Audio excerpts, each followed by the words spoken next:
monster. I'm your number one fan. Now clear your minds. Notice what scares you. It has from the very beginning. You know, it's Halloween. I guess everyone's entitled to one good scare, huh? It's been informed that zombies have entered the building. They're at the door. They're coming in.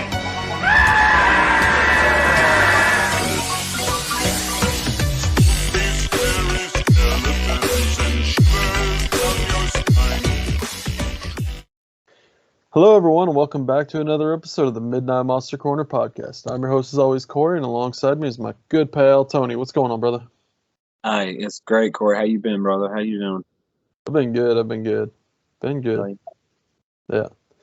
First and foremost, I kind of wanted to save this little story for the show. I'll go ahead and mention it. So pretty much I left work yesterday, and the wife was like, we're going on a date tonight. And I was like, oh, where are we going? And she was like, don't worry about it. And it was kind of late. It was like really late. I was like, well, what's going on? So we drove about 45 minutes away from the house and showed up at a drive-in movie theater. I've never been to a drive-in, so this was a fun first experience. And my first movie ever was the original Friday the 13th. I was so blown away. So that was awesome. I couldn't believe it. I was like, well, I knew it was playing there, but I didn't think that I was going to go. And then honestly, so this happened Sunday. I didn't think that the drive-in was open on Sunday, so it was a surprise. It was a pretty cool one. And then on top of it, Friday the 13th. And it was actually really good quality. It really wasn't that grainy. So I mean, it was really good quality. Amazing. That's a hell of an awesome story, man. Like I'm just curious, how many people came out to see it and everything? So believe it or not, like I was actually blown away because the movie that was playing before, because there's actually two features on that screen. Double bill. And so it was Venom, and then it was Friday the 13th. And like as soon as Venom was over with, like half the place left, and I was like, oh geez, Friday the 13th, people, what are you doing? What is going on here? Yeah, but then but some people like stayed around, and then there was like some kids like next to us that were like in lawn chairs and shit instead of a car. And the one kid was like, I've never even seen Friday the 13th. I was like, oh my God, please sit down. You'll love it. To watch that movie for the first time, wow, and not know the twist and everything. Wow, that would just be incredible. I would love to see a reaction like to that reveal. Like we ended up rolling up the window because they were just too loud. They were constantly laughing and talking and shit like that. So fuckers don't appreciate the classic. But it was a nice first experience. Yeah, that's amazing. And then of course they're like, be sure to come back next week. We're going to be playing Halloween Kills, and I was just like, yeah, I really want to come back. It's upon us, man. Next week or next Friday, I think it comes out. So, man.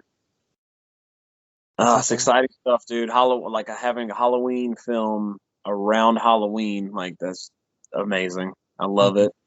Matter of fact, 2018, I saw that movie. This was an amazing experience for me. I saw that movie on Halloween, which was incredible. You just don't get better than that. And what an experience that was as well. I was like, I thought for sure being the holiday and everything, Halloween, that place would be packed when it was playing. But no, it was me and a couple other people. And that was it. I was like, really? That's fucking surprising. Because I was fully prepared for like, oh man, I'm going to get in there. I'm going to hurry up. I'm going to find a seat, like any available seat. As early as I got there, I thought I would still have to fight for a seat. But no, it was not as busy as I thought it was going to be. Wow. So, I mean, to be fair, it had been out for weeks and weeks before. So, I mean, a lot of people came to see it. But I was like, fuck that, man. I'm seeing that movie on Halloween. I got to. So I got to have that experience at least once, and cool. I did. It was amazing. So, but man, that's cool. Having to go into the Big Mo to see Friday the 13th. Now that is a hell of an experience. So supposedly, it played opening week when it came out there. So in 1980, it did play. And then I believe they said that it played once more in like 1983 or 1985, somewhere around in there. And that was the last time that it had played there. That's incredible. So it's been years. It's been over 20 years since that film has played there. So, yeah. It's so it was glad fun. came back and then they played it. That's a hell of a weird double bill to have like the brand new Venom movie and then have Friday the 13th right after it. That's very bizarre. But I think it was kind of has bizarre double bills. That's kind of their thing. So yeah, it's such a strange place too, because if you're not from South Carolina, you really don't know what we're talking about. But so this place exists in a place called Minetta in South Carolina, and that is literally in the middle of fucking nowhere. right. Like literally, we drove through peach farms and cornfields, and then just out pops this fucking drive-in theater out of nowhere on a highway. It's in the most random location. It really is. But it's really nothing around. It's like the perfect location too, because it's real quiet. You can sit there and experience the film. You don't have to worry about a lot of, unless you have like a rowdy bunch of people around you. You don't really have to worry about a lot of loud noises and cars and whatnot. There was a train that came through. Yeah. So that did suck. But I mean, like we could just roll up our windows and tune it out. Exactly. It wasn't too bad. It was really nice. Pretty nice. But yeah. They it seems like they're playing newer, or not newer, but older releases too, because what was it, I think last week or the week before, they played Christine too.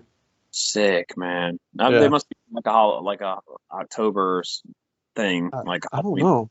I'm gonna start checking into it and seeing if they're playing like old school horror there. Need to look at show times too to see what's going on, because that's pretty cool. Mm-hmm. Yeah. I heard, if I'm not mistaken, because Halloween falls on the weekend, they might be doing an actual Halloween on Halloween. Oh, nice. Oh man, I would love to see that. Are you kidding me? Amazing. It'd be incredible. That would be. That place does a lot of weird double bills though, because last time I went there, they did. It was A Quiet Place 2, and then right after that, they had the children's film Boss Baby 2 come. Like that was the double. So they do a lot of weird double bills, man. So to hear that they did that's kind of even weirder, because Friday the 13th is it's an older film, so to have it with the brand new Venom movie that just came out, it's just really bizarre. But I'm glad they do it. I'm glad they show it. Amazing. Yeah, me too. I'm happy. Like I said, it's something that I've wanted to do for a long time, and then my wife surprised me with it. It was awesome. Finally cross it off your list, man. Yeah. Mm-hmm. But yeah. So what about you, man? How's your week been? Talked about me. How's things been going with you? Didn't do anything nearly that exciting. To be honest with you, no, man, it was a nice chill weekend. Just chilled at the house and stuff like that. Don't want to go out too much, spend a lot of money. Best thing to do is stay and not spend money. So, you hang out and chill at the house and stuff like that. Even with all the craziness still going on, it's always, important for me to kind of take some time to stay at home and just kind of decompress, something like that. So that's what I ended up doing. It was a slow, pretty easy going week. Work was crazy leading up to it. That's another reason I stayed home this weekend, because work and getting set up for a new, pretty much a new mech line at work, which is, a lot of people don't know what I'm talking about, but yeah, it's a new process at work. So it's been a headache setting up for that. But now that that's over with, it's finally going to start calming down a little bit. So, oh man, it's been, it was a crazy week at work, but the weekend was fun, man. Got to chill, hang out with the boys, just watch some cool stuff with them. Nothing crazy, just a couple little movies about, we watched Beethoven together. They love movies about dogs, so yeah, they never saw that, so we watched the first one and the second one together, and they had a blast with it. So should have did a double feature with Cujo in there too. Yeah, should have threw Cujo in. All right. Hey, this is what a nice Saint Bernard looks like. This is what an Yeah. evil Saint Bernard looks like. Right. Yeah, don't think it didn't dawn on me. Thought about it. But yeah, they loved it, man. They had a blast with it. And yeah, just relaxed and chilled at the house, man. Little chill weekend. Nice. I worked. Yeah. Well, like I said, luckily I didn't have to go in or anything like that. I mean, there's always an option, but you know, on the weekends I like to have a little bit of me time and kid time, you know, spend time with Oh, the yeah. boys like that when I get them. So, I understand like that. yeah, Like it turned out with one of those weekends. with my work schedule, I'm getting like every other weekend off now, so I'm loving that. You will take advantage of that time. Yeah, Oh you will yes. plan on stuff. You will do stuff with the family. You will have ideas. Oh, You'll yeah. take it that time. Oh yeah. But yeah. So folks, before we get into this, just wanted to say head on over to our Facebook group where we are very active in our social media. We post things constantly there, and make sure that at the end of this episode, if you don't mind, like, share, and subscribe, and head on over for our suggestion episode as well and give suggestions, because we will be doing a drawing at the end of this week, so that way we can do a third episode for you guys. But with that, Tony, what movie are we doing today? We are doing 2019's Haunt, which is a movie that is a Shudder. I think it was a Shudder exclusive. Mhm.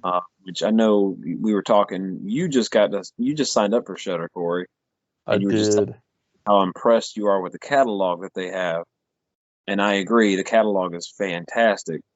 I've had Shudder Yes. a little bit now, and it's incredible the amount of films that they have on there from different countries, different decades, everything like in between. You have so much to choose from, and it's really a great service, and it's really reasonably priced, to be honest with you. So I'm not gonna lie, just going through it, I mean, I was finding titles that I honestly just wouldn't expect to be on there. House by the Cemetery. yeah, a lot That's of Italian, awesome. they Yeah. do Italian stuff. Even my wife was like picking my brain, and she was like, I think she was kind of joking with me, and she's like, "Oh, I bet you Rawhead Rex ain't on there." Sure as shit it is. It was. I mean, that's not something that you would just see, And folks, it's only $5.99 a month. Yeah, it's That's cheap. that's cheap. If you're a horror fan, do it. Yeah, And well, not just that. They if you buy the month or the yearly subscription, you actually get a discount, and exactly. it's actually $4.99 a month. Yeah, I was just going to mention that Yeah. you actually get discounted if you buy the yearly subscription. So, And if if you're you go ahead. I was just going to say, if you are thinking about or just curious about any horror films at all, if you're starting to get into them or whatnot, this is the perfect service for you. Mhm. They have, like I said, an incredible amount of titles in their catalog, some classics in there, of course. Everything's covered. So Yes. if you really want to go down this rabbit hole and this journey of horror, then Shudder's the way to go. Mhm. I mean, it's like your collection and my collection combined Oh, it's on a platform for anyone to watch. it's That's gnarly. really cool. I mean, there was some titles that I tried looking up and they didn't have, but it was more mainstream titles really that Yeah, weren't on there. That's one thing about Shudder. They don't have like a ton of mainstream stuff on there, so that's cool too. Because the mainstream stuff you can find, it's the really not obscure titles, but just the lesser talked about titles that they have on there. That's like, wow, this is the stuff you want on there, because this is the stuff that's harder to find on any other streaming service or whatnot. This is A grade stuff here. So, like I said, I highly recommend Shudder. I know I have it. Corey, you signed up for it. You have it now. So, like I said, we highly recommend it. Yeah. And I just wanted to give a shout as well. They offer a 7-day free trial, Yeah. but there's also a 30-day free trial. So basically, it asks for a promo code, and I believe it's all capital letters, try Shudder 30. You type that in, you get 30 days free. You can watch the hell out of it and see if it's something up your alley. Yeah, You know, definitely. it's at least worth that, downloading it and just looking at it and seeing. For free. I mean, what can hold you back? Like, there's nothing Yeah. that can hold you back. It's free. So Yeah. And you bet your ass I'm going to be watching the hell out of some films. Shudder films, I don't know. I like Shudder films. You know what else I like about Shudder films is, and Netflix. Don't get me wrong, I love Netflix too. I like buying Shudder films, but there's Yeah. like Netflix exclusive films that I would love to purchase and have a physical copy of it, and you just can never get them. just can't. I agree, man. Like, But- there's the perfect example, The Ritual. It's a Netflix movie, and I love that movie so much, and I Mhm. wish I could have a physical copy of it, but just can't. It's only on Netflix. That's the only way you can get it. So, but Shudder, like I said, you go to Walmart right now, and there's movies Tons of Shudder films. on the shelf that you can buy, you can pick up. And I mean, I have a few of them, and I have the service. So, I mean, that just goes to show you there's a lot of quality on there. Oh, yeah. And like I said, I don't want to get too much on it, but Shudder's got original documentaries. They have original content, like like shows and everything like that. It's not just movies; it's a lot of content. So if you're curious about it, please, by all means, give that free trial a shot and see if it's right for you. Definitely. Definitely. Feel like we're on Huh? feel like we're on a Tubi thing. Yeah. But I mean, it's just fun. It's a great service, man. No joking aside, it's phenomenal. It really is. But they have movies like this on there, so yes. you get So, folks, we did a review on Haunt from 2019. Right. Now, Tony, this was a film that you kind of wanted to bring to light because this is a newer film. Yeah. And you were pretty passionate about it, so I was like, we need to watch this. So I'm glad we did this review. me too. So, I'm glad we're doing this review. Doing it in the process of doing this review, right? Yeah, I am too, man. Like I said, it's a movie that I feel like it's going to gain more momentum and more traction as the years go on because of the way it's structured, the way it's set up, and then the villains that you get in this movie. Like, I foresee that, and I'm surprised it hasn't caught on like big time now, but I do believe in a couple of years it's going to be really, really huge. This movie's going to be talked about by just about everybody. So it's cool that we're on the cusp of that now, especially around this time. It's perfect time to watch this movie because, of course, it takes place on Halloween. So you definitely want to watch it around October.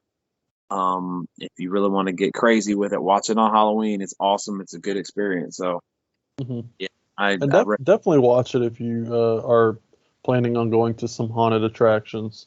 Absolutely. 100% agree. So before we fully get started into this, I just wanted to let you know real quick, there is going to be spoilers because we're probably going to talk this through really good. So head on over and check it out on Shudder, or I believe you can also rent it on YouTube, and I believe you can also rent it on Amazon Prime as well. But with that, so what's the premise of this film?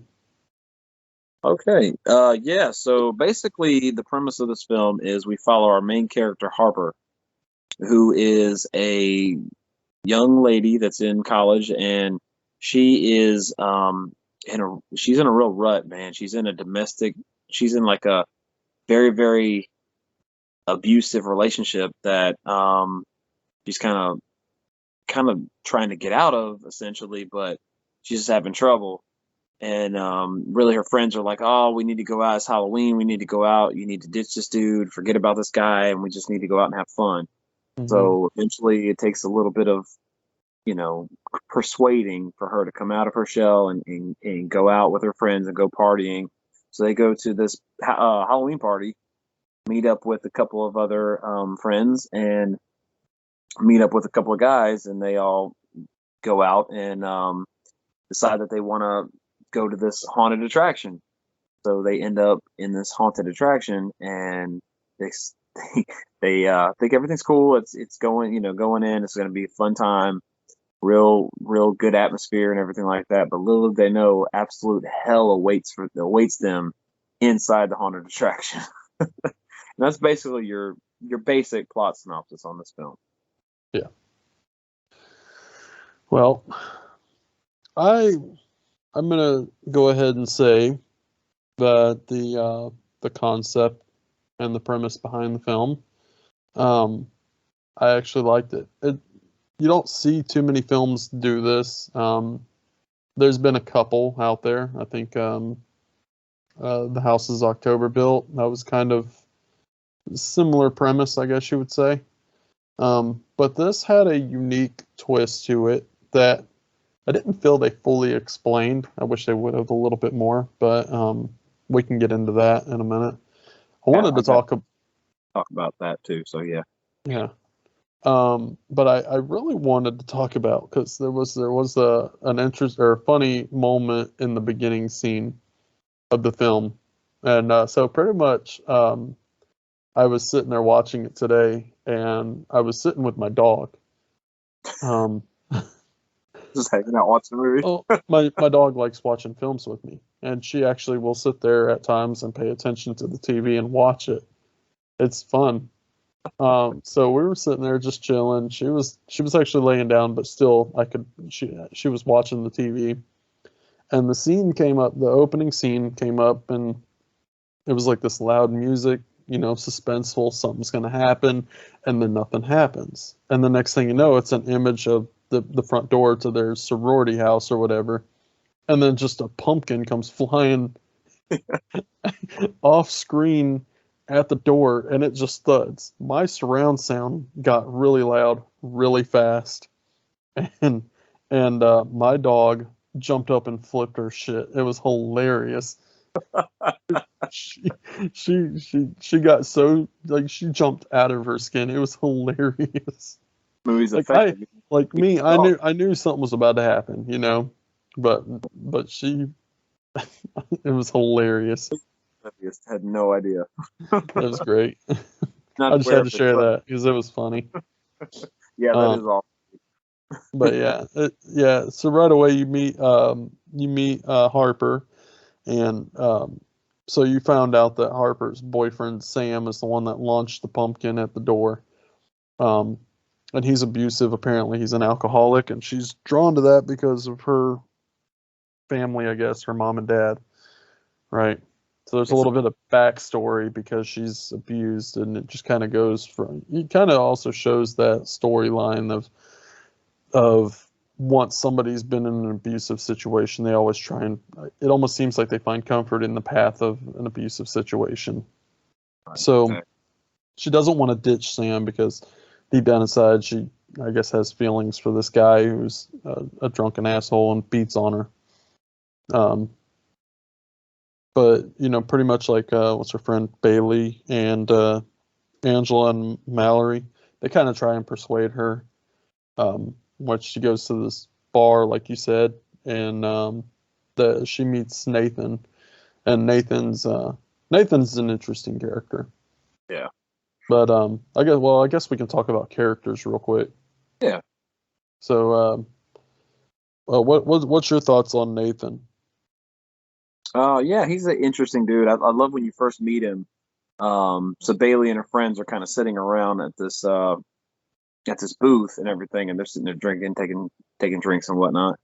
And her friend Bailey, I think her friend Bailey gets up to move, and he's over there at the bar a little ways away, and he kind of motions over toward her direction, and she's like, "Oh, okay," and then she motions back to him, and she walks up to him and said, "Hey, how you doing?" He's like, "Oh, hi, how are you?" And she's like, how's it going? And this and that. And he's like, "Oh, it's good." And she's like, "Well, I saw you kind of motioned me over, and this is like, he's like, oh no, actually I was motioning for the bartender for another, or not the bartender, but I was motioning for another drink. So she's like, oh, awkward, okay. And then she got, and like, he's like, no, I'm glad you came over though. So they kind of spark up a little kind of thing, just both on their awkward level. So that was pretty interesting. But he's he's kind of a interesting character. And you see him and it's like, okay, well, here's our jock.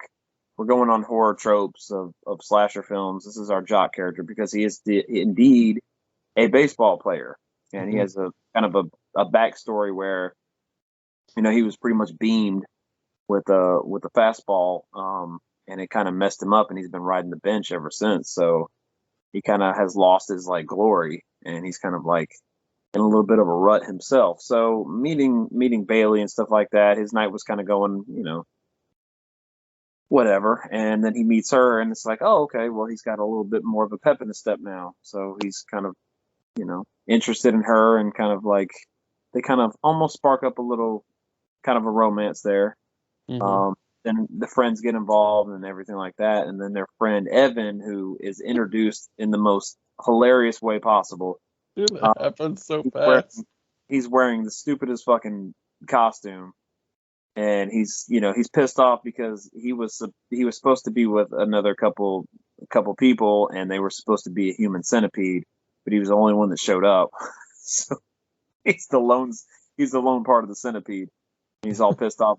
But I think it was fucked up because like he was throwing a fit and he was pissed off, and he slams the drink and it gets in her face, and I'm like, dude, you don't fucking apologize or anything. He like, didn't. Like he literally. You look at his character, yeah. He's gonna be an asshole. He slaps the fucking beer out of nowhere, and he's like, fuck everyone or something.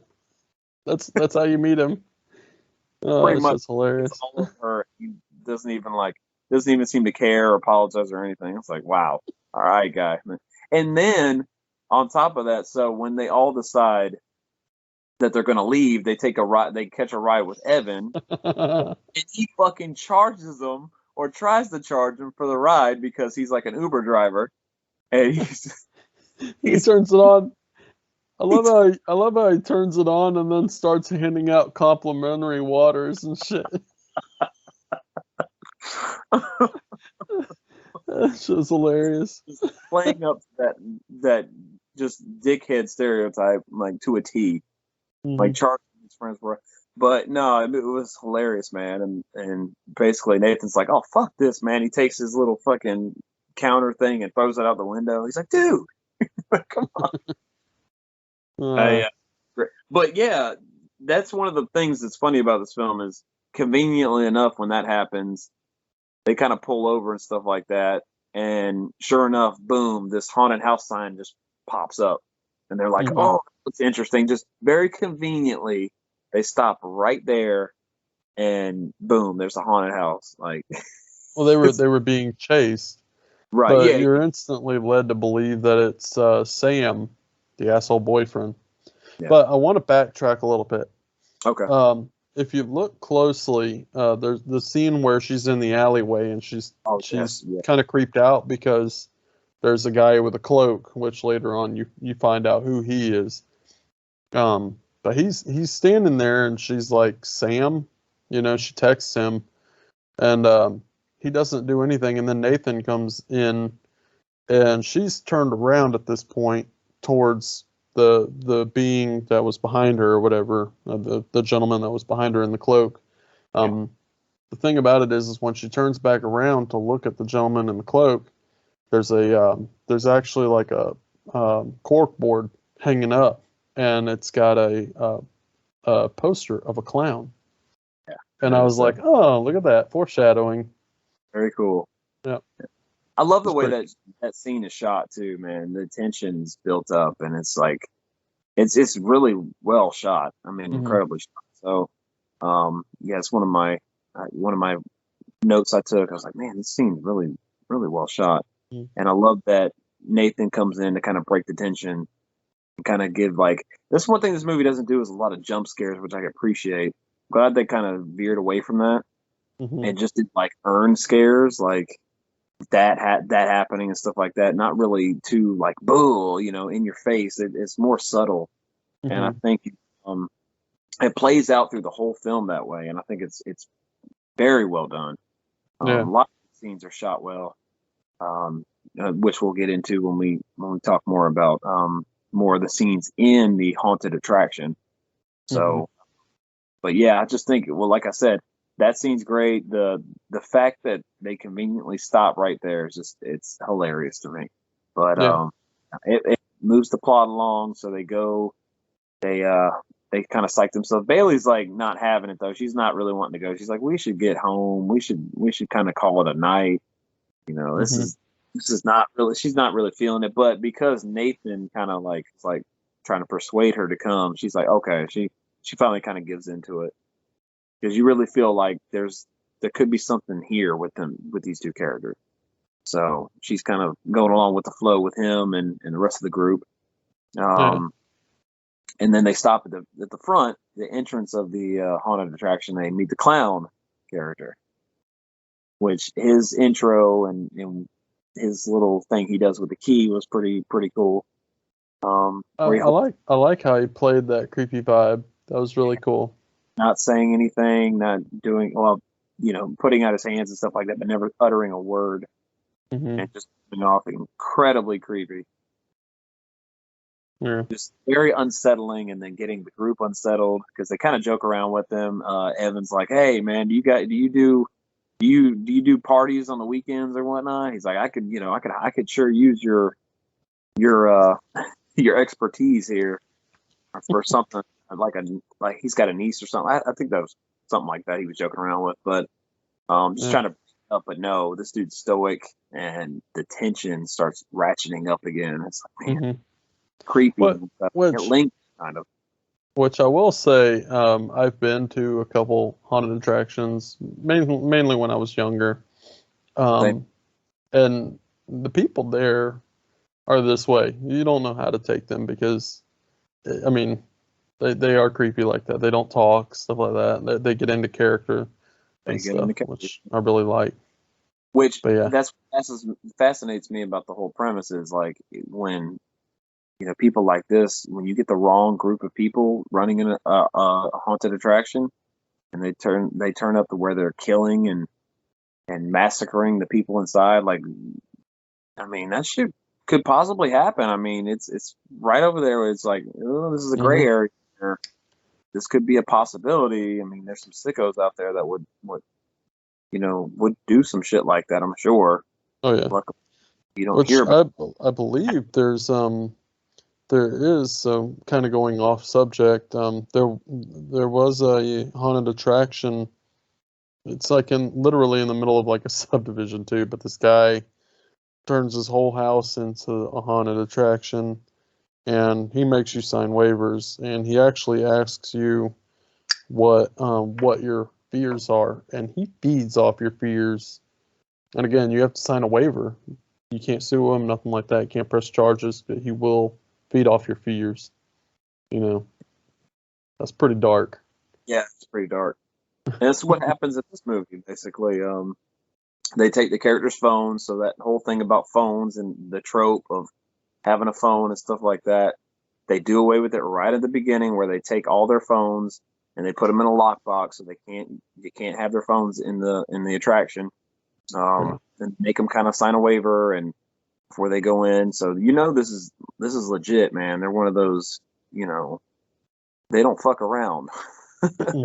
These performers do not fuck around. So then they start going in, and dude, I absolutely fucking love the production, like the design of this attraction, because it seems cheap, but yet it's so effective.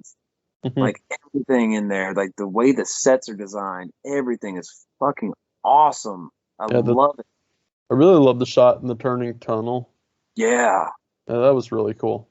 I've been in one of those when I was younger, going through an attraction and shit like that. That's legit, man. They do shit like that. Yeah. So there's a sense of realism there, and there's almost like it feels lived in, and it feels like it's been around for a long time. And a lot of I love the revolving door coffins. That whole thing, fucking awesome. I dug the hell out of that. They get to the coffin. Well, they get split up. You could take the safe side or the unsafe side, and of course they're like, oh, we got to go the unsafe side. So some of our characters go one way. It's just a way for them to split off, kind of separate. And it's a good way to do that. It's a good way to do that because, like I said, when you're in a haunted attraction and you have a group of people, they're not all going to want to go the same way. They're going to split off, and we want to go this way, or we want to go that way. So it makes sense. It's very realistic. But then when some of the characters get to those coffins, I love the way that plays out. What'd you think about that? Yeah, I mean, I knew that. Honestly, I thought that was going to be a way for them to split them up even more. Because at this point now you've got three that are off by themselves. And instantly I thought there was three coffins. Yeah. And so I obviously one coffin has the revolving door, but I thought they were going to have it to where like all three of them had, revolving doors to where they go in the coffins and they feel, oh, nothing's going to happen. And then next thing you know, they're split even more. So that's what I thought was going to happen. Proved me wrong though, but I did love that that girl was the last girl, which was Mallory, right? Yeah, Mallory. She pretty much she gets locked in the coffin for a split second, and the hatch comes open on the top part, and you just see tarantulas being poured in on her. Right. Which I'm glad you pointed that out because I was kind of confused by that scene because I saw the spider. Like you could tell, like when they shot up, there was a real spider crawling around. And then all of a sudden the hatch opens and like spiders come falling on her. She freaks out because she says even in the beginning of the movie, see, they set up her character that doesn't like spiders. So she said something at the bar where she doesn't like them. So they dump on her and she flips out and then she comes out and I'm like, well, was that fucking real? Like, did that really happen? Because none of the characters are making like any indication that really happened. Like they just kind of blow it off like, oh, nothing happened. So I was confused by that. I was like, well, wait a minute, what happened exactly? Well, it was played off after that because then the revolving door opened and she dumped out into the arms of her other two friends, who was Evan and Harper. Yeah, Harper. And Evan had two receipts that he had found, and one was for like fake body parts and the other one was for fake spiders. And he was like, look, all this is just because she was freaking out. And he was like, look, this is all fake. Look, and this is a receipt. Right. So those were fake spiders dumped on her, right? Because they looked fucking real when they dumped them on her. And it was shot like they were real and she was legitimately freaking out. I think it was all played off as they were fake, but they were real. Okay. Well, that's the thing. If they were real, I would expect that Harper and Evan would have reacted to that, especially when she came out of the coffin. They would have reacted like, oh, shit, there's fucking spiders all over the place. That's fucking weird. Like, that's unsafe. That's not really, that shit shouldn't go on in a haunt. Like, you can't I like the subtle tone of the beginning of the inside of this haunt because they're walking through and it's like all hokey and cheesy and it's what you would expect in a haunt. And then they come across this. So before that whole scene where they split off and everything, Evan's kind of leading them, and he goes to walk in. I just love it. He fucking slaps that window with his face, walks right into glass, and he's kind of off-put a little bit, and he's like, what the hell's going on?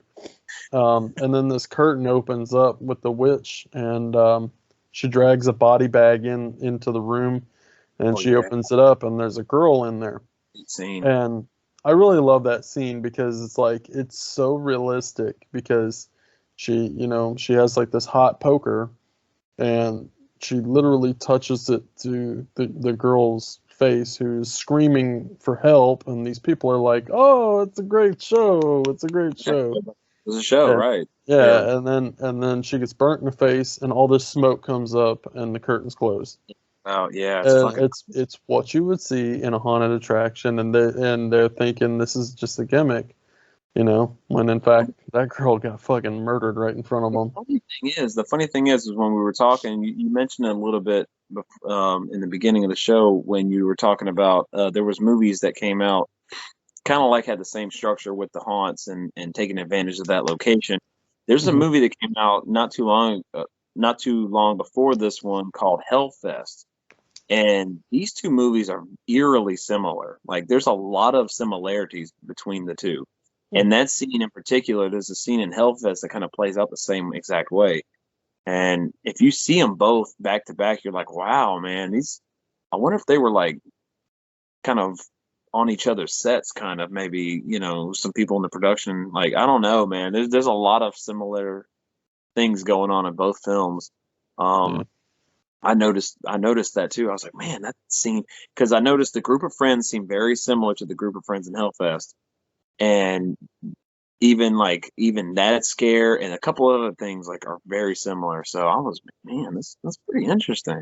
They both came out kind of around the same time too. So, but yeah, I mean, like I said, there's a movie called Bloodfest that's like it too. A lot of these movies have taken advantage of this in the past couple of years of location and this set and like these sets and it's like I said, they kind of, it's kind of like when the slasher film first had that explosion and a lot of movies were very similar and kind of the same way. But it's just cool how that all played out. But yeah, man, that scene right there that you were talking about with the girl is very, very eerie. It is. And it's unsettling too. And I dug the hell out of it because I love shit like that. Yeah, well, yeah. I mean, like you said, it's unsettling because she's practically begging for her life, and all these people are just like cheering it on. Yeah, it's sad. They think it's part of a show. Yeah, thinking about her perspective, like no one's helping her because they think it's all fake and it's a gag. So very sad. Yeah. But dude, like I said, that's another thing that this movie does so well is these setups to these gags and how they play off. Like one of my favorite, and we're kind of getting to that point. So we had Harper, Evan, and Mallory split off, and then we had Bailey, Nathan, and what's the other girl's? Angela split off. Okay, so when that's going on with Harper's group, Bailey's group is in a room where they're doing that classic stick your hand in the wall and feel around and you'll feel human balls or human guts, and it's like guess the body part. It's the body part, right? Yeah, that trope. Yeah. So they do that, and I think one of the most brilliant scenes in the movie is they play on your expectations and then they subvert your expectations. So in the beginning, Bailey took Harper's ring that her mom gave her. So it was very important to Harper, but it was her friend. So she's like, yeah, I'll let you wear it for tonight. I know you don't want to look up to parts. So I'll let you wear it. That's fine. You can borrow it. So when she sticks her hand in that has the ring on it, she feels around and then she pulls back and she's like, oh shit, I think I dropped the ring back there. So she's kind of feeling around trying to require it. And she can't, so Nathan comes over to help her. And he kind of plays off like, oh shit, someone's got my arm. And all the while he's like, oh, help, he's like flipping out. And the scene, or the camera pins on him because you're thinking something's going on. But then he's like, oh, he's just joking. And it kind of loosens up a minute. But then, boom, she's the one that's getting her arm fucked with. And she's screaming and stuff like that. I think that is fucking brilliant, dude. I love that. When I first saw that, I was like, that was awesome. Well, you as an audience member, because she starts screaming and everything and freaking out, and she still has her arm in there thinking that somebody's got a hold of him, or you as an audience member, you're played off as like, she's just freaking out because of the situation, but in reality, she's the one that's being fucked with. She's fucked, yeah. They took razors and cut her arm. Like, it's fucking gnarly, man. Yeah. It's sick. Yeah. Because when she pulls back and that reveal and those cuts just start forming, I'm like, wow, dang. Because you're like, well, what happened? She pulls back and nothing's there. right away in most movies there would be like wounds and stuff like already showing up, but no, these wounds kind of took their time to formulate and show up. It's, oh, Yeah, that's honestly, the expectation there, I thought it was going to be a more severe turning point in the film. Like, oh shit, like stuff's really happening to us. Like, I thought her arm was going to get lopped off or something. They just had a guillotine or something there. just just cut the rope and it chops right off. That would have been fucking brutal. Or I was expecting either her arm to get lopped off, or I was expecting her to pull an actual human body part out. Right. You know. So it was kind of neat because I was like, oh well, I wasn't expecting that. Right, yeah. Or her come back and like have that just blood spray, like in Tenebrae, like comes back and just blood spraying everywhere. Yeah, that would have been probably in a different movie, that with a different tone, more That, goofy. that would have been what I would have done there. Yeah, exactly. But yeah, man, that scene's brilliant. I loved it. I thought it was so good, man.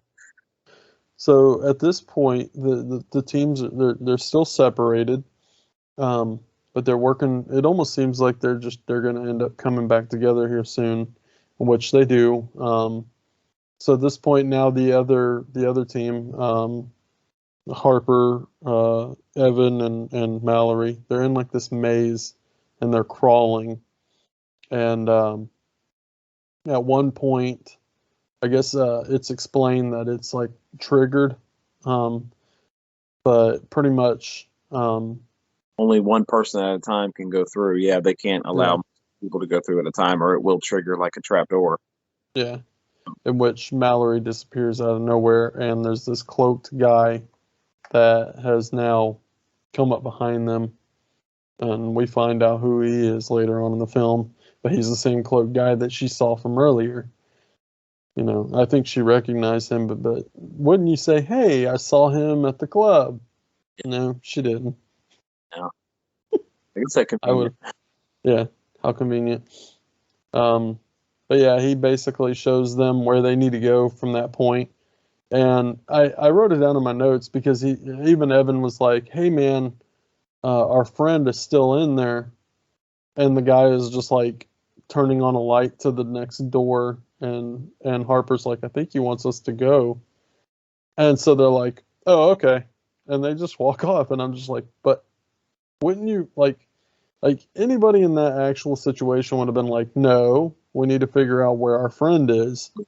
It's disappointing. Like you got to figure it at the bottom of where she's at. Yeah. Yeah. So that was interesting because I just kind of just left, and I'm like, if I was in that situation, I'd been like, no, fuck you, I'm not going to the next room. Where's my friend? You need to explain this. Quick. Yeah. Absolutely. I just walked away. But yeah, so they make their way to the next room, which is a slide down into another room. And when they get down in there, there's a guy. I forget what he's wearing. He's just wearing a mask, right? It almost kind of looks like Jason in a sense. What, like the zombie guy with the zombie man? I think it's just called Zombie. See, all the characters, all the different performers have like different masks on. Like one has a ghost, like a ghost mask, like a cloak and stuff like that. He's known as Ghost. And you have the devil with the devil mask. You have a Dracula. You have a witch. Just different like the clown, of course. You know, which seems like he's almost like the ringleader of the group. Yeah, it seems like he runs the show. Yeah, like he calls the shots. Yeah, that he. Yeah, I definitely got that. I mean, it's not really said in the movie, I don't think, but you definitely get that feel. Basically, watching each character, because you don't ever see the characters like get together. Their scenes are all separate with the actors, or no, excuse me, with the leads. So you never really see them together all, at one time or another. So I thought that was pretty cool. A good way to like, separate and kind of heighten tension and like keep it more standard and stuff like that. I thought that was really good. Yeah. But it's funny when they all intervene. They finally intervene in that room, and it seems like so Bailey's got her arm cut, and then Angela, right? Mhm. She's the only one I always forget. Angela and Nathan are over there, and they're examining her arm, and like she's she's kind of like losing a little bit of blood, so she's kind of looking kind of bad. And then Evan comes in, and he looks at her. He's like, "What the fuck's going on with your arm?" And I'm like, "How the fuck did he see her arm from all the way across the other side of the room?"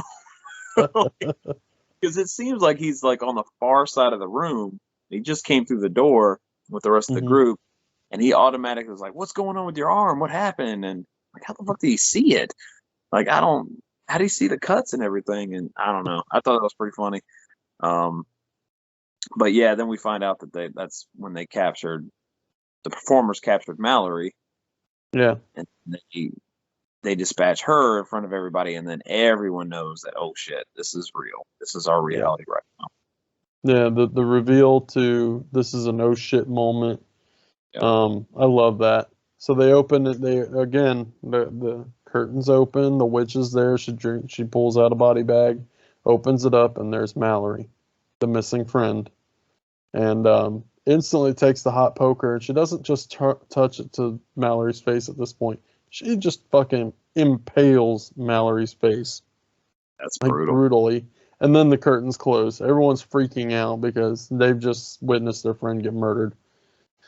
So pretty much after that, a door opens for them to go through to the next round. And they're like, fuck that. Let's try and break back. Let's get out of here. I love that. I love the aspect of them trying to go back and the door's locked instantly. Exactly. So Nathan at this survived. point, yeah, so Nathan at this point decides he's going to go ahead and try and find something to pry the door open. I love this next scene because he instantly drops the fucking lockbox key to their cell phones and shit. So as he's walking through, somebody walks behind him, and I guess it's Ghost, right? But later on we find out his name is Mitch. so he goes to walk through, and he's like, wait, I've got a friend that's hurt back there. And next thing you know, the lights come on, and he walks up, and he's like, "So you got a friend that's hurt?" He played it off so well. You can tell right away. It's like, is he being serious? Is he not? So then he starts like helping them and stuff, and then you find out that he's malicious. Oh So yeah. it's pretty cool.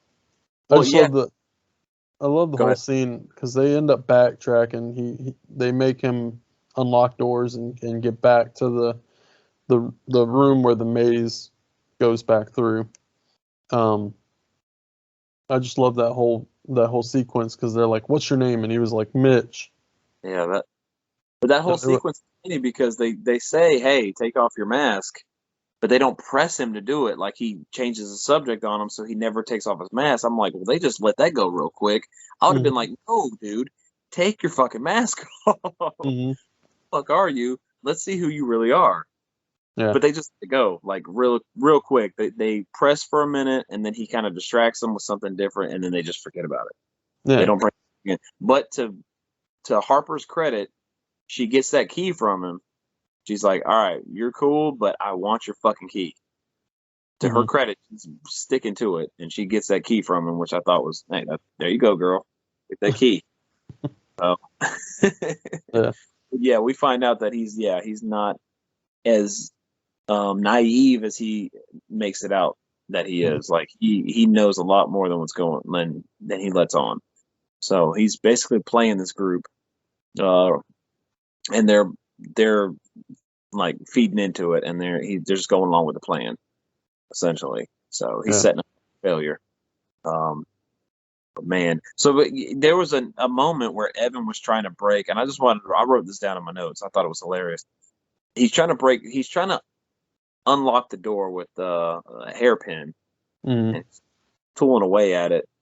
And I think he breaks the hairpin, and he's like, "Fuck," and they're like, "Oh, I thought you said you could fucking break into anything." And he's like, "Yeah, I can break into any lockers or anything like that. I can't break up, into a locked door and shit like that." He says the line, "I'm not Robert De Niro in Heat."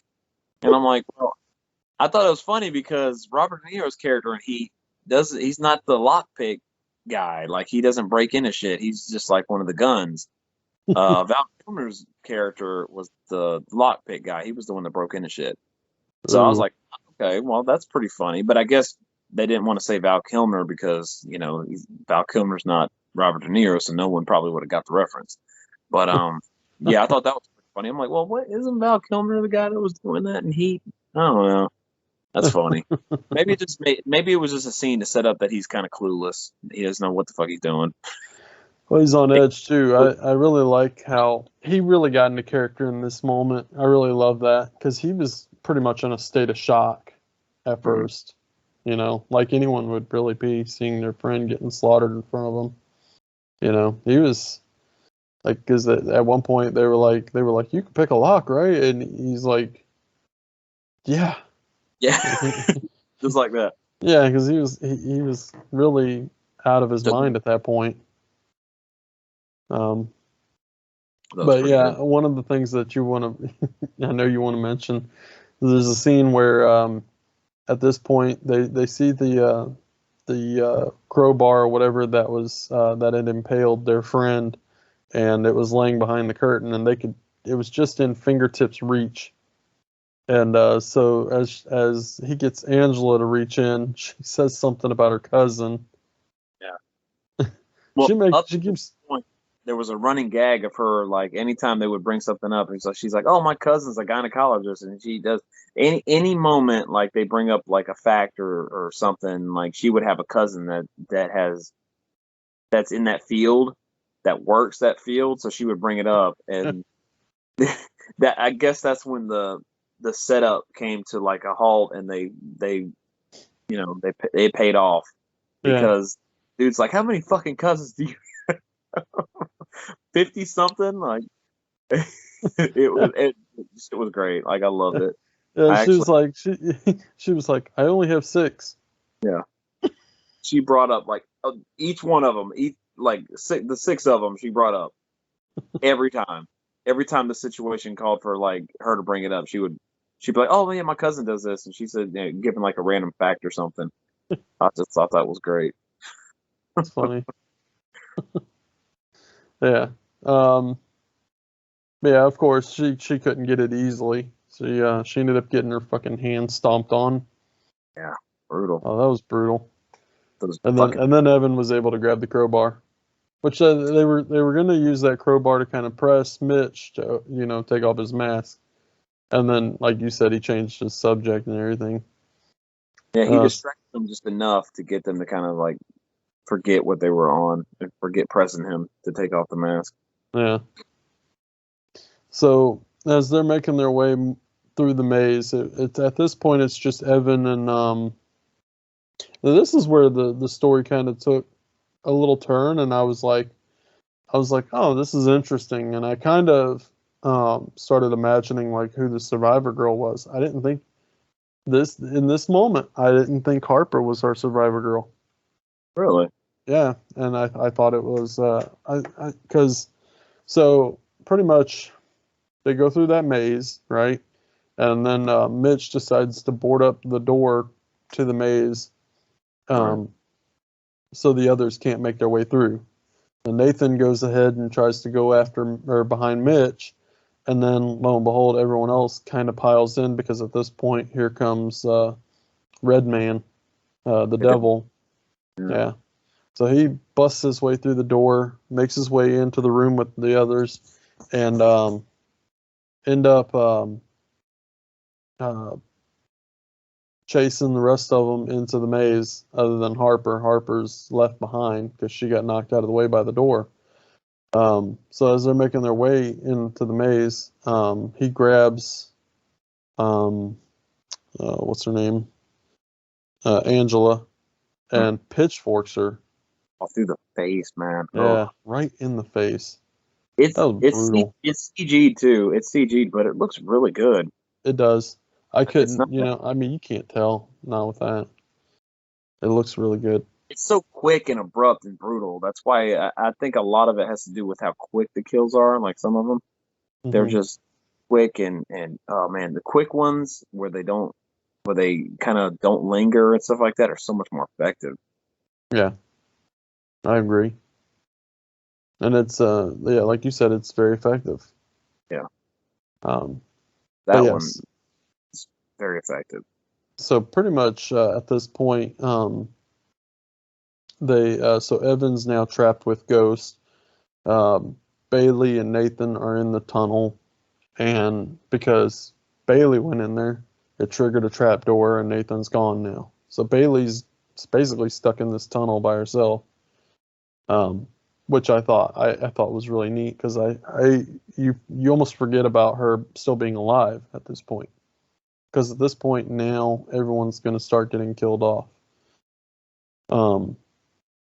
Because you got, well, Angela just got killed, and so now Devil is going after um,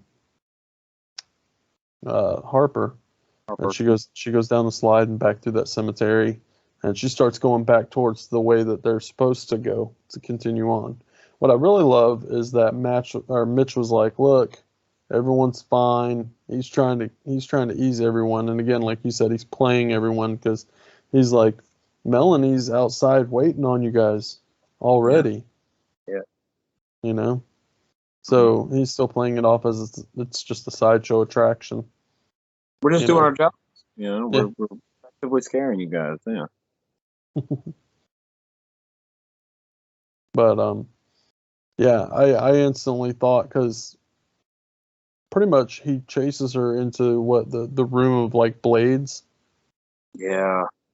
I was oh man, I was on edge with that one. Yeah, man. Some tense moments in this movie, man. They build up so well. The tension is so heightened sometimes, man. Well, not sometimes, but all the time in this movie. It does that so well. Mm-hmm. Just keeps you gripped, and it leads up until one of the coolest things about this fucking movie is the reveals of the killers Mm-hmm. underneath their masks. Holy shit. When I first saw this, I did not see that coming. No. Every fucking one of them. I was like, oh, wow. Wow. Kudos to you, movie, for going there and doing that. That was brilliant, man. I think the first one that you see is so the Harper ends up back in the Red Room, along with the Devil, right? And he's the one that reveals his face first, correct? It seems like they simultaneously reveal it through the cuts at the same time to the characters that they reveal them to.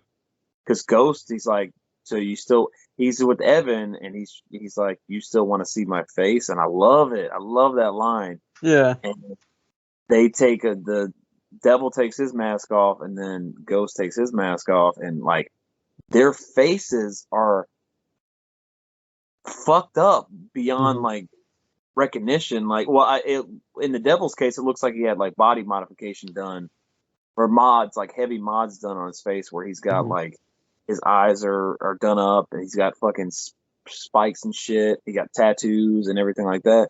But fucking Mitch's looks. I'm kind of curious as to if that's really his face. I want to go back and look and see if that's really his face, because there are people out there that do the body modification stuff. No, and, I know the actor is Damian Maffei. Okay. That's not his face. That's not him. That's okay. So that was makeup. Yes, because I've seen he plays the killer in Strangers Prey at Night, the Sackhead killer. But I've seen his face. He's actually in a group I'm in on Facebook. He's a really cool guy, really, really cool dude. But yeah, his face does not look like that. Okay. Yeah, but it looks really good. Like it looks like a guy that had modifications done on him, and it just looks like he's walking around every day like that. So the kudos to the makeup department for doing that. Yeah. Made it look really effective. Oh, the makeup department's amazing in this movie. Yeah. Hands down. I think it's brilliant, though, that each one of these killers has a deformed face. So their faces underneath their masks are even more fucked up than their masks are. So what's covering them is there's something more horrific underneath it. I love that. Love that play. Yeah. Made for a great reveal, dude. That's a fucking awesome reveal. When they revealed the witch, did she not look like a witch? Yeah. Yeah. Underneath that mask, I was like, oh, she actually looks like a witch. Actually looks like a witch, yeah. I think Mitch's face was the most fucked up, though. Yeah. That was, I that- couldn't get over that line because even like he was like pulling people down into their face and he was like, you still want to see my face?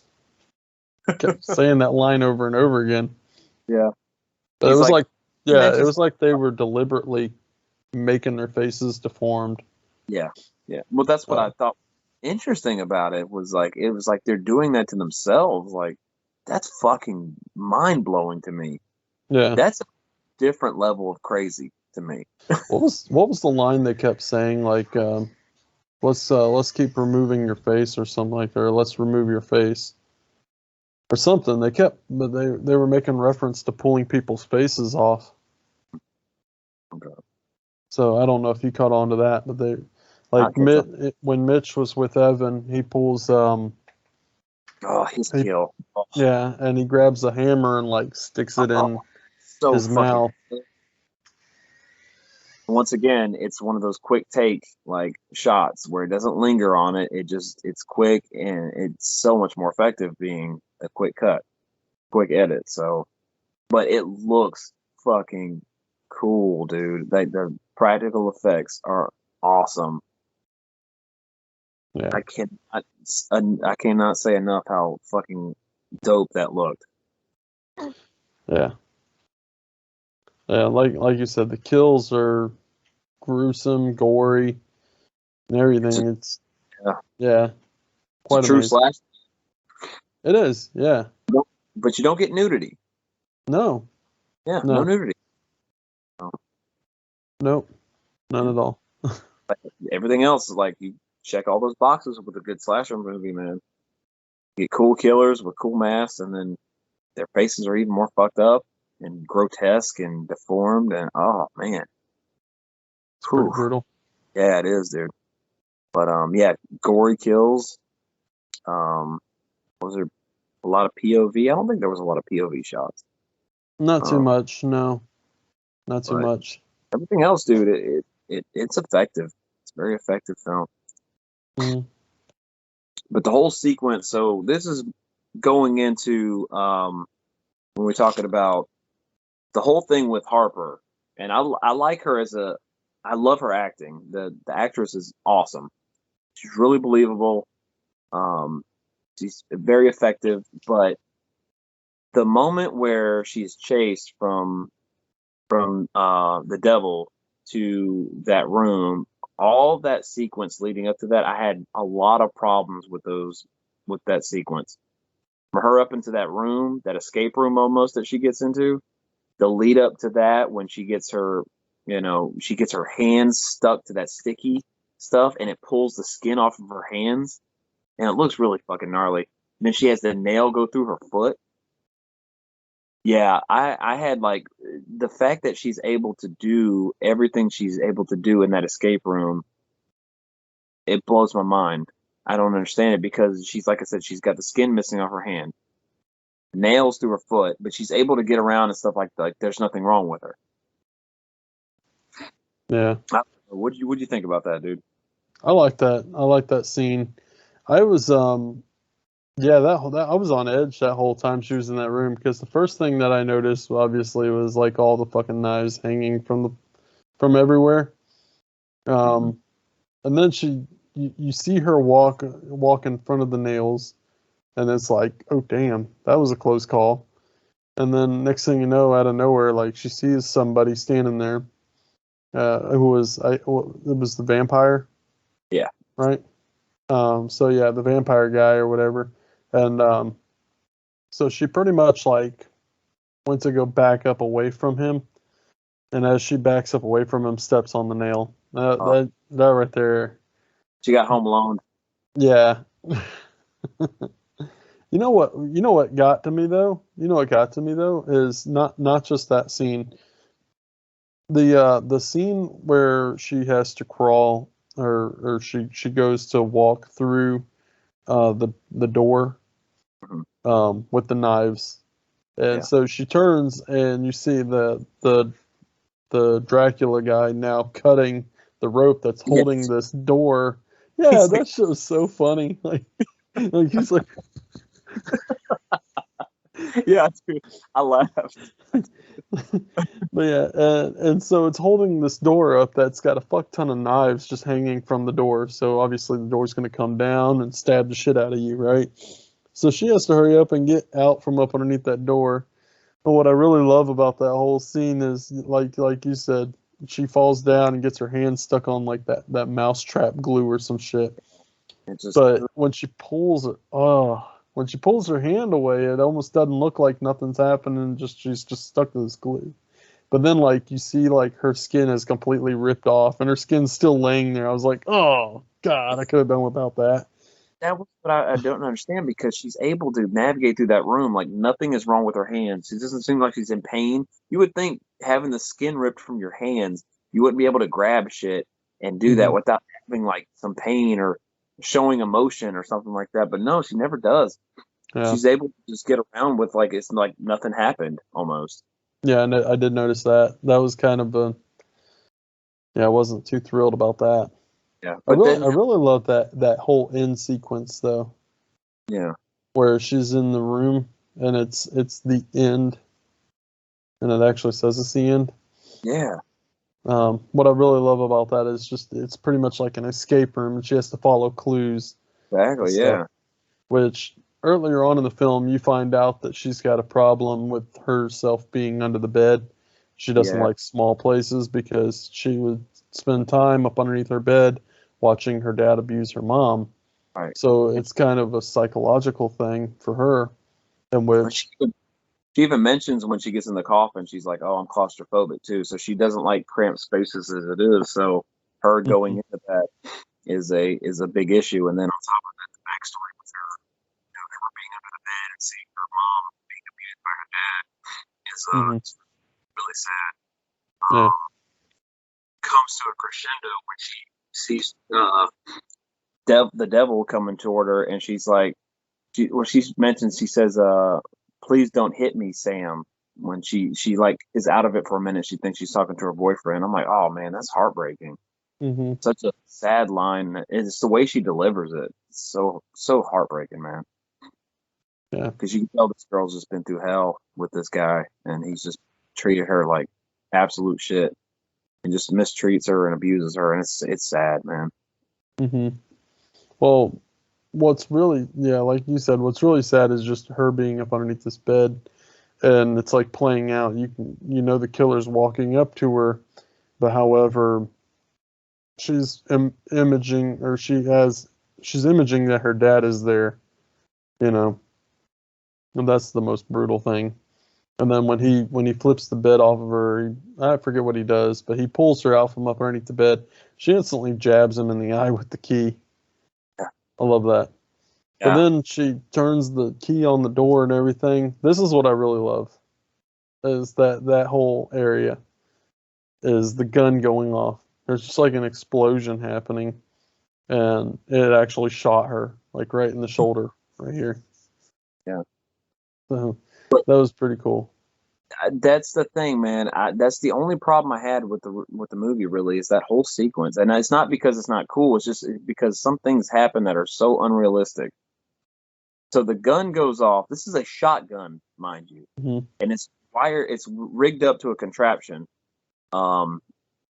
And this movie gave me this whole sequence too. Gave me like it gave me Saw feels too. Like I felt like I was watching Saw for a minute. It's like a I homage. even made that reference because the wife, she actually walked in like on the last little bit of the movie, and I think it got to the room with all the knives, and I instantly was like, this feels like a Saw film. Yeah, well, it reminded me of this whole sequence. Reminded me of when Danny Glover and his partner were going through trying to chase down Jigsaw, and the trap went off and his partner was killed. Like that. That's what it reminded me of. This whole sequence. So I'm like, all right, that's cool. That's a little nod. I can see that. But so when this gun goes off, it's a shotgun, right? So, but her wound is like she got shot by a rifle. It's not even like she got shot by a shotgun where it was like spray. This was like a rifle shot to her shoulder. I'm like, well, how the hell did that happen? Because this is clearly not a rifle. Yeah. That's confusing. And then I had a problem with that. And then the fact that the devil, like, okay, they all of the performers set up these traps and everything like that. He should know that this gun is rigged to go off, and it's rigged to go off in a straight shot because they have it lined up that way. Why the fuck is he coming after her and he's straight in the middle of the fucking room? I don't understand that at all. Like, you're going to get shot, dude. You're not going up against the wall. You're not pinning her up against the wall. No, she's leading you on because she's crawling right in the middle of the room, and you're just completely oblivious to the fact that this gun is going to go off, and you're right there in the target range. Like, you're right there. I couldn't understand that at all to save my life. And I never really have problems with shit like, you know, some shit that's like, oh, well, that doesn't make any sense. But no, I just completely, I couldn't figure that out. The whole sequence, that whole sequence is great. Like, on paper, it's phenomenal. But some of the decisions and everything, I'm just scratching my head like, what? How did that happen? What's going on here? So but it's not taking away anything. I mean, at the end of the day, it's a great reveal. Him getting shot by the gun and everything like that, and her kind of getting away from that whole situation. And then what happens with her friend? Oh, man, that was brutal too. That was. She was pretty, yeah. Because again, so at this point, I thought, again, I was still thinking that this was the end of Harper. Harper wasn't going to live. I was legitimately thinking that the person in the black cloak was another performer that we hadn't been introduced to. We've seen her in a couple shots. Where she was. It's just, you know, they're sitting there. They're not really moving. She was just sitting there.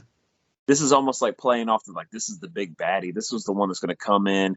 Everybody's fucking up, so this is the one that's going to come in and fix everything and just really just fucking murder everybody and stuff like that. And that's what you're expecting, knowing that this character has been sitting here waiting the whole time. So it's like that anticipation of, oh man, who's this guy? What are they going to do? Like, this is going to be even more crazy. Yeah, exactly. That reveal is just, oh man. So leading up to this, I at this point, when she had made her way to the escape room, I instantly was like, okay, something's going to happen. She's not going to be the survivor, and the black girl is going to survive this. So that's what I thought. I thought that Bailey was going to be the survivor of this whole thing, you know, and I was wrong. So yeah, that reveal, I was like, wow, I didn't see that coming. Yeah. Because I thought she was still stuck in the maze, you know. You got captured. It would have been ballsy if they did that. I will say that if they would have killed her character off, damn, that would have been pretty gnarly. That would have been an interesting twist. Yeah, for sure, dude. It would have been surprising. Because, you know, it's almost like that thing where you're setting up somebody to be the final girl. You know, it's obvious she is the final girl and stuff like that. So if you kill her off, there's a movie called Lost After Dark that did that so well. And I don't want to, but it subverts your expectations to where you think characters are going to be this character, and then boom, something happens. You're like, oh wow, I didn't see that coming. I didn't expect that at all. But this movie did it too, and I was really surprised by it. And just really just kind of blown away. Well, not blown away. I mean, it was mind-blowing, life-altering reveals and stuff like that. But it was pretty well done, and it kind of subverted my expectations. Yeah. But lo and behold, yeah, like you said, she is our survivor after all. And I at that point I still thought that, okay, she's probably going to get killed off and no one's going to survive this. Yeah. You know, and then lo and behold, Nathan's there to save the day. Yeah. He breaks the wall down, and then he gets into a fight with who is our zombie character? Yeah, the zombie. Yeah. Yeah. And I really like his face. His face Yeah. is cool. He had piercings Another- everywhere. Yeah. He was mangled looking. Angled looking, yeah. I mean, they're all like disformed and Yeah. angled up looking and stuff like that. So it's like they all have that commonality. They're all like unified. It's almost like they're unified through that, like through their body modifications and stuff like that. Like they're one cohesive unit because of Mhm. that, their commonality there. So I thought that was pretty neat. I like the clown because the clown did his face up where he's got scars like a smiley face and stuff. Yeah, thought Almost, that was I pretty neat. almost thought it was like a pentagram kind of Oh, cool. first. I That's what I didn't thought. see that. It might not be. You might be right. It might be just like like a smile carved into his face and stuff like that. So Mhm. he's got scarring. But at first, I thought that looked kind of like a pentagram on his face. So I'll have to go back and look at pictures now. yeah, no kidding, right? Look at more detail. But yeah. But And mention, so there's like a subplot, but there's like, so Sam, the dickhead abusive boyfriend's been trying to find her, trying to contact her all night. mhm. So when Nathan gets into the office and he gets into the phones, which Clown was kind of trying to get rid of and stuff like that, he finds Harper's phone and tags like the locator on her phone and then sends it to Sam to kind of get help. And Mhm.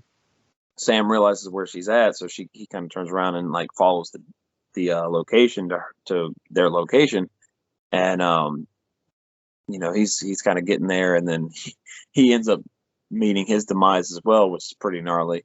That's the one that also reminded me of like Saul, his whole sequence where he gets killed, because he gets set up in a trap, and then it's pretty brutal how he goes out Yeah.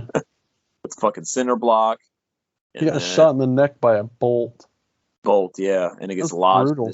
Yeah, it's pretty brutal. His whole kill was brutal. There's a lot of brutal kills in this movie, I will say. Yeah. Tons of them. So the who killed him? The clown killed him, right? Clown, yeah. Yeah. He dropped a cinder block on his hand and then took a sledgehammer and Just Uh, mashed him. Ooh, straight up like crocheted his fucking head in. pretty much, dude. Yeah, ooh, That's pretty Yeah. gnarly. it was gnarly. Yeah. I like how at one point Nathan and Harper are trying to make their getaway or whatever. And she Mhm. actually walks past him and kind of looks at his body for a minute. I thought that was pretty neat. Yeah. But then just kept on going. Kind of like some closure there. Yeah. Oh well, he's gone. Yeah. Yeah. And then so they make their way outside. They have to fight off the witch, which they end up killing her pretty fast. Smash her head, or they smash that thing against her head, and yeah, that's pretty gnarly too. So much words, so much gnarly shit happening. Yeah. What I really liked was at one point he goes to fight the zombie because the zombie's following him, and he walks up to the zombie and he's got his baseball bat at this point, and the zombie shoots him Mhm. like right in the gut, and he still manages to knock the shit out of the zombie Right. and hits him in the face. And does he kill him? I can't remember if he kills him or just knocks him out. I think that's one of the things where he didn't kill him. It's like, well, why wouldn't you kill him? Yeah. No. But then next thing you know, the next shot is they've made their way over the barbed wire fence to safety to a running vehicle. But I had an issue with that because I actually wrote it down in my notes. It was like, how did the guy just climb a fence and crawl over a barbed wire fence with a gunshot wound to his gut? Like, Yeah, man, there's it's just not no like- way. That's what I'm saying. Like, same thing with Harper. How was she able to navigate that room with the skin missing from her hand? And it's like it didn't even affect her at all. She was Mhm. completely fine. The chick's like pervious to pain or something, because she's getting around pretty good with having all that shit gone. I mean, Yeah. like her foot's penetrated, her fucking skin's gone. I mean, but she's like, oh, she's cool. She's a trooper. She's still going. That's another one. It's like, how the hell is that happening? But there's, like I said, man, this movie's not perfect. Of course, there's some questions like, why is this happening? Why is that happening? How did that happen like this? Or, I mean, that shouldn't have happened that way. But you know, it is what it is, man. Yeah. You get this in just about every movie. No movie's perfect. So. Yeah. No, I really like the ending. Yeah. You know, well, so the ending was pretty neat because she almost has like a premonition, if you will, in the hospital. You know, she finally goes back home and knocks at the door, and her mom's at the door, and then the clown pops up behind her mom, and then she wakes up and she's still in the hospital. One of the things that I really liked was the ending where, so now you're seeing the clown go to her parents' house. It's almost like he's going to kill the parents or whatever, and makes his way into the house, and right away, instantly, he's trapped. His feet are stuck to the floor. Same shit that got her. Yeah. Yeah, I really love that. It's like, that's cool. So I did like the ending. That was pretty neat. Because then she just walks up and blasts him away, and that's the end of the movie. Yeah, man. It's almost like that. Yeah, finally. She gets vindicated. Mm-hmm. Yeah, it's very effective. But I think, you know, when we were kind of talking about, you were kind of when we were talking about it in the beginning, you were like, oh, I wonder what this, and I'm like, well, maybe this is set up for a sequel, or, you know, like a prequel almost, to where these characters, because you want to know more about these characters, man, like the villains. You want to know where their headspace is at, like, you know, doing what they do to their faces, and doing what they're doing in these haunts and killing these people. And you want to know, you kind of want to know more. And I'm usually a guy that's like, no, I don't need to know. Like, that open-endedness is really fine with me. I love it. I kind of dig it. But with me, these characters are so interesting because of the reveals of their faces and what they've done to themselves. It's like, you want to know more. You want to know why. Mm-hmm. So I could see like a prequel or something that would set it up, and I think there's more Haunt, you know, in the future. I really do. Even though they kind of like killed off most of the villains, I really see them doing like something. I don't know if it's a sequels be hard because, like I said, most of these villains are killed off, but some kind of sequel or some kind of like to build up the lore of these characters and kind of set them off. Because I mean, you know, they're seasoned to this. They've been killing people for a long time in these haunts. You can tell just by how methodical they were. They had a plan in place. Even with we didn't really touch on the oil, the bags of oil that are up hanging. And you're like, well, what the fuck? In the beginning, you're like, well, what the fuck's that? What is that? Is that for like effect of something? But no, that's because once they're done with that haunt, they're going to torch it and burn all of the evidence. Completely obliterate it. So you could tell these people were methodical. They plan this shit out. So you know they've been doing this for a long time. So it's almost like, will we ever get like more of these characters? Will we get like a prequel or something like that? Really curious about that, because it's such a sample size of this group of villains and what they're doing that you just want to expand on it. You want more. Yeah, I can agree to that, because that's one of the reasons why I gave my rating, because there was no explanation on why they looked like that, or what's the rhyme and reason, what's the reasoning behind them killing, what are they doing this for, other than skinning people's faces off, so I'm really kind of curious as to what their backstory is, what they're doing, why are they doing it, that sort of stuff. But I found myself wondering that pretty much the entire time I was watching this, and especially throughout the film, the reveals of these characters. Yeah. Why are they this way? So there's kind of a plot hole there. Yeah. In a sense. And like I said, I could see like a prequel or something kind of tying that up. Yeah, And and I'm kind of hoping for that, especially with this being such a new film that it's only been 2 years since this film's been out, so yeah, maybe it is in the works. Who knows? I just hope it isn't where it's like this film was in the making and this film was in the works and COVID happened and it's botched or whatever. It's gone. that could have been it too. I'm hoping not. No. But yeah. But yeah, with that, are you ready to jump into ratings? Most definitely. All right. You want to go first? You want me to? It's up to you, brother. Okay. I mean, I can real quick. Okay. Pretty much. I like this film. It's a good film. There's a good build up. It's a good story. There's good banter between characters. You can tell the characters got along really well, even though in moments where they're getting a drink slapped in their face.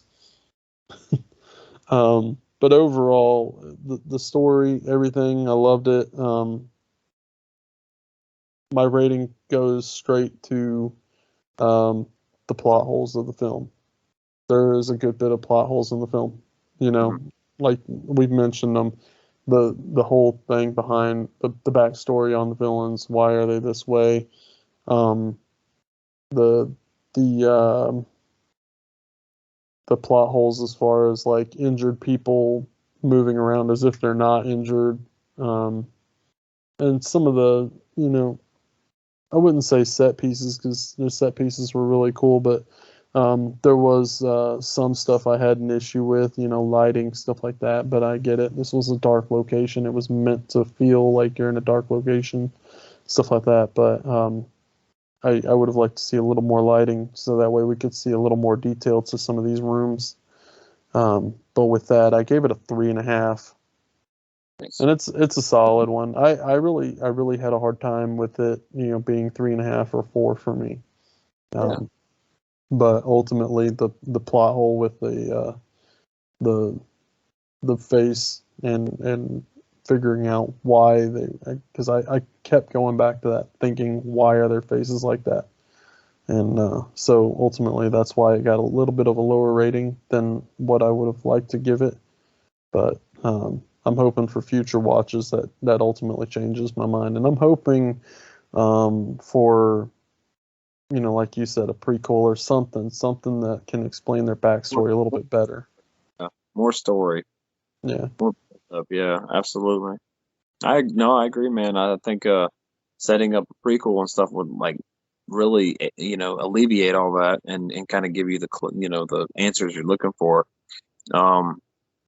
I love this movie. I love this movie. I really do. First time I saw it, it kind of just blew me away. I'm like, wow, like that was cool. That was interesting. You don't see movies go that direction very often, or you don't see movies have the balls to do that. As far as the reveal of the killers' faces, the set design, the set design's brilliant. And I think they did a fantastic job. I've been to haunts like when I was little that really, when I watched this, I thought back on those places and I thought back of the guy with the chainsaw running around, revving it up and chasing people and stuff like that. It gave me that familiar feel because I've been to places like that when I was little, and it really made me feel like at home almost. So that really resonated with me. The killers are badass. The gore is great. Even with a little bit of CGI kind of mixed in there, I thought it was very effective. The tension is heightened, and it's well done, man. Well done. The setups and payoffs are all there. They all make sense. We learn about foreshadowing in the beginning, and then it reveals. It's like the perfect reveal. Mallory, I'll just give an example with Mallory and the spiders. With Harper's backstory, with the abuse that she's dealt with, the trauma with that, and then how it affects her when she, comes face to face with a villain, and her being stuck in a rut of a relationship, but she doesn't know how to really get out of it because she's so used to that in her life, and it's just ingrained in her DNA at this point because she lived through it at a young age, and now she's just going through it, as an early adult, like. That kind of stuff resonated me. That line kind of haunts me, like where she says, please don't hurt me, Sam." It's Mhm. really and really resonating. Um, but like I said, the only thing I have a knock on this movie is that whole sequence where she's getting out of the escape room and that gun, the shotgun loaded up, and I'm trying to figure out how the fuck that bullet ends up doing that damage, and why the hell is Devil sitting there in the path of the shot the whole time, not moving, not budging, knowing good and damn well that gun can go off again. Um, her hands being ripped up and stuff like that, but her being all fine with it and going through that room like it was nothing, not even like showcasing any pain or favoring anything. Those kind of, I would say plot holes just kind of bug me a little bit. And I wish they kind of tightened that up a little bit and it was a little bit more, it doesn't take away from the effectiveness, but it in terms of my rating, it does, because like I said, I see what they're doing with those scenes. They're building up great tension, but in a lot of ways, it doesn't make any sense with the outcome of what's happening. So all that being said, though, man, I still give this a very favorable rating. I gave it a four star out of 5. It Okay. deserves it. Like I said, not too far off from where you're at.